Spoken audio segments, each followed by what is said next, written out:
आज बात करेंगे जियो के ड्रामे बहरूप के हवाले से, जिसकी आज उस एपिसोड को लॉन्च किया जा रहा है जिसका आवाम को बेचैनी से इंतज़ार था। वो एपिसोड जिसमें बिल आखिर भाभी की करतूत जो है वो तैमूर और सुहेल के सामने आने वाली हैं। और दूसरी तरफ हम देखते हैं कि ये एपिसोड जो है वो भाभी के ऊपर काफ़ी ज़्यादा भारी जाने वाली है। एक तरफ सुहेल सोनिया से शादी करने वाले हैं, जबकि दूसरी तरफ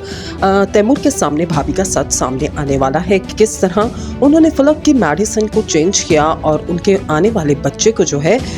वो इस दुनिया में आने से पहले ही मार दिया, जिस पर वो इससे कबल जो था वो फलक पर शक भी कर रहा था। और भाभी ने जिस तरह से मैनिपुलेट किया था, उसके बाद ऑडियंस जो थी वो काफ़ी गुस्से में नजर आ रही थी कि किस हद तक तैमूर का कैरेक्टर जो है वो बेवकूफ़ाना किस्म का दिखाया गया है कि सब कुछ उसके सामने होता है लेकिन वो सिर्फ अपनी भाभी के ऊपर यकीन करता है और भाभी यहाँ पर नागन का रूप धारे बैठी है जो हर एक को डस भी रही है। सोनिया की अगर बात की जाए तो सोनिया का कैरेक्टर जो है वो काफ़ी टक्कर